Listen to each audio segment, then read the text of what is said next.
आज एमसीडी के चुनाव के लिए मतदान हो रहा है और दिल्ली के उप मुख्यमंत्री मनीष सिसोदिया मेरे साथ है। मनीष जी, क्या लग रहा है कि आप पूरे टाइम पे कूड़े पे आपने फोकस किया, कूड़ा बेड़ा पार करा देगा? एमसीडी का मेन काम है कूड़ा साफ करना। एमसीडी का मेन काम है गलियों के कूड़े साफ करना, कूड़े के पहाड़ खत्म करना। एमसीडी का मेन काम है कि हमारी जो गलियां गंदी पड़ी रहती हैं, टूटी पड़ी रहती हैं अंदर की कॉलोनियों की, उन पार्कों को ठीक करना, उन गलियों को ठीक करना। तो एमसीडी में भारतीय जनता पार्टी पिछले 15 साल से पता ही नहीं चला कर क्या रही थी। गलियां गंदी पड़ी हैं, कूड़े गलियों में पड़े हुए हैं, पूरे दिल्ली में चारों तरफ कूड़े के पहाड़ बन गए हैं। तो अब यही तो एमसीडी का मेन मुद्दा है, यही एमसीडी का काम है जो करना था भारतीय जनता पार्टी को, किया नहीं उन्होंने। अब लोग केजरीवाल जी को देख रहे हैं कि केजरीवाल जी को जो जिम्मेदारी दी स्कूल ठीक करने की, अस्पताल ठीक करने की, बिजली पानी की, बसों की और भी कई चीज़ें जो दिल्ली सरकार के दायरे में आती हैं, उसमें शानदार काम किया। स्कूल बहुत अच्छे हो गए, अस्पताल बहुत अच्छे हो गए। तो अब लोगों को लग रहा है कि केजरीवाल जी को जिम्मेदारी दी जाएगी तो एमसीडी भी अपना काम ठीक से कर पाएगी। आखिरी समय पे जो आपने आरडब्ल्यूए को मिनी पार्षद का दर्जा, व्यापारियों को पावर देने की बात की, संगठनों को, मास्टर स्ट्रोक मान रहे हैं क्या इसको?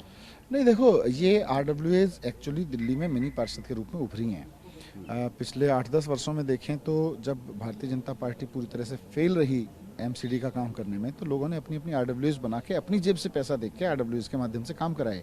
तो जो काम कायदे में पार्षदों को कराना था, जो काम एमसीडी को कराना था भारतीय जनता पार्टी की सरकार को, वो उन्होंने किया नहीं। तो लोगों ने अपनी अपनी लोकल एक तरह से गवर्नमेंट बनाई आरडब्ल्यूएस की। तो उन्हीं लोकल गवर्नमेंट्स जो हैं, जो एकदम बहुत माइक्रो लेवल पे जो गवर्नेंस है, तो अब सबको एक्सपीरियंस हो गया है।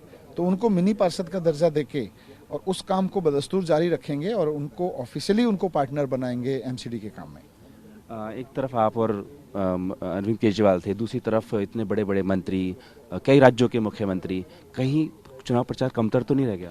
नहीं, अभी तो जनता देख रही है ना कि भाई केजरीवाल जी को जो जिम्मेदारी दी स्कूल ठीक करने की, स्कूल बड़े शानदार कर दिए, अस्पताल कर दिए, मोहल्ला क्लिनिक जैसे आइडियाज़ ले आए, फरिश्ते जैसी स्कीम्स ले आए, रोड सेफ्टी को लेकर सीसीटीवी कैमरे लगवा दिए गली गली में।